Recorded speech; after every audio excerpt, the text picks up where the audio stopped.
Hi everyone, Julie here. The material for Module 3 of Part 3, Online Global Collaboration in the Curriculum for the Flat Connections Global Educator course, looks at designing online global collaboration. And I thought putting this screencast together may help you get a handle on some of the objectives. And I'm focusing particularly on Chapter 12 in the Global Educator, which is about design for action. So let's go through this. So it starts off with this 4 points, and this is like an elevator speech. So you could stand up in a staff meeting or somewhere else and say, look, if you're going to design online global collaboration, these are the 4 things that you really must do. And these are, find like-minded educators, design curriculum and outcomes. It doesn't just happen. It doesn't just you often see people saying, I've got a French speaking class, I want to join with a French speaking teacher. Well, to do what? What is it you want to do? You have to put it down and design it and put it out there and see if people are like-minded about that. Select tools, of course. You have to find the same tools that people are able to access and use comfortably. And then, more importantly, managing the collaboration for success is something that is often overlooked and is probably the most important. So let's go through these. Finding like-minded educators. These are just a handful of possibilities, and you could Google those. I haven't put URLs up there, but some of them you may know.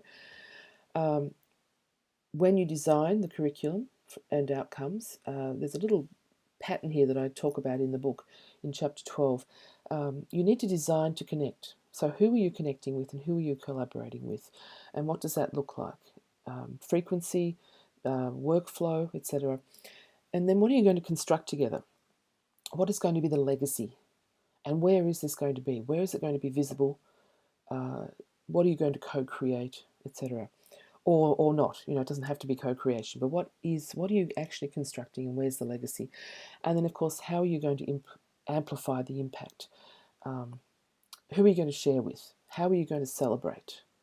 What has been the impact on the world, meaning your school, your class, or even wider, and how have you shared that with others? Talking about design, the ISTE standards for students, you might want to have a look at those. Global Collaborator is now part of the standards, the refreshed 2016 version. So take a look, ISTE.org. Selecting tools, of course, is really important. Something like Padlet, for example, students don't need to log into this. It's freely available to educators. It's a visual, immediate way of communication. So tools like that really support online global collaboration.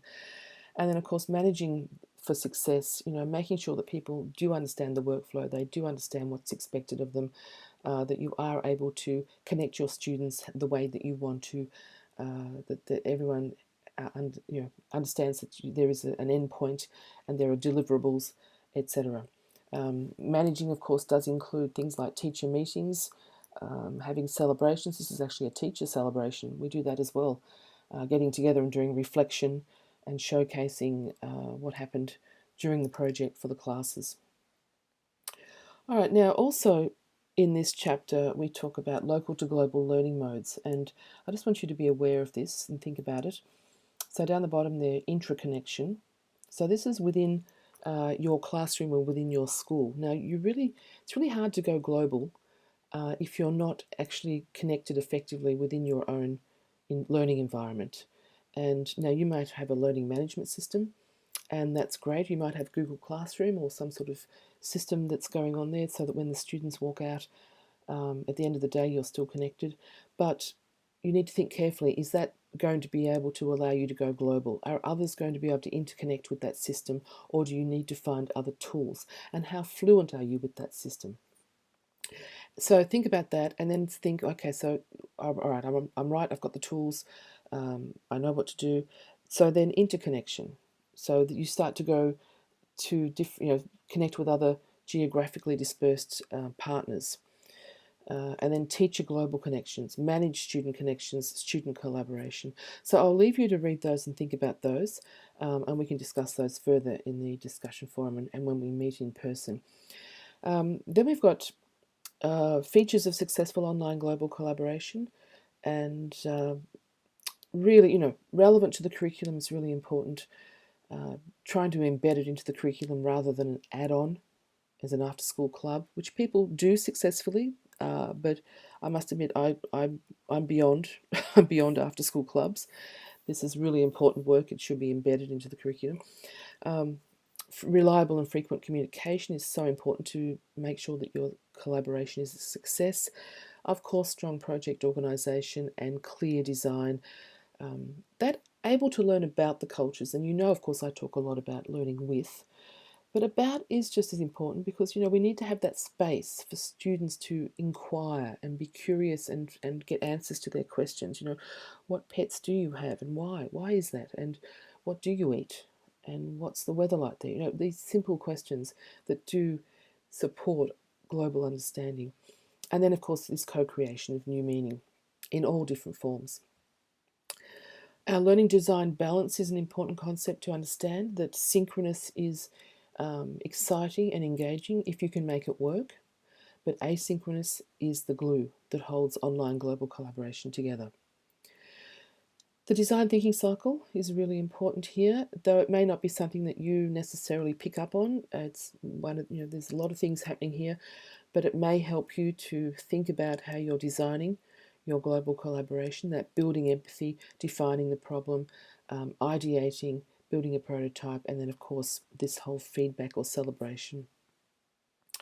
The norms of online global collaboration, these are not in Chapter 12, but I think they're in 10 or 11. We have been speaking about these, we'll go back to these, but remember that they're also a really important construct to support global collaboration objectives. I want to focus on this one, the online global collaboration taxonomy, and you'll see that it goes from level 1 to level 5. Each of these levels is important, equally important, and you may actually be doing something at each of these levels throughout the school year. So you've touched on each one of them with various partners, various objectives, various designs, etc. So let's go through them in a bit more detail. So level 1, online interactions. So this includes things like blogging or things like travelling teddy bears. You actually post a teddy bear around, and then the class adopts it and blogs about it, and etc.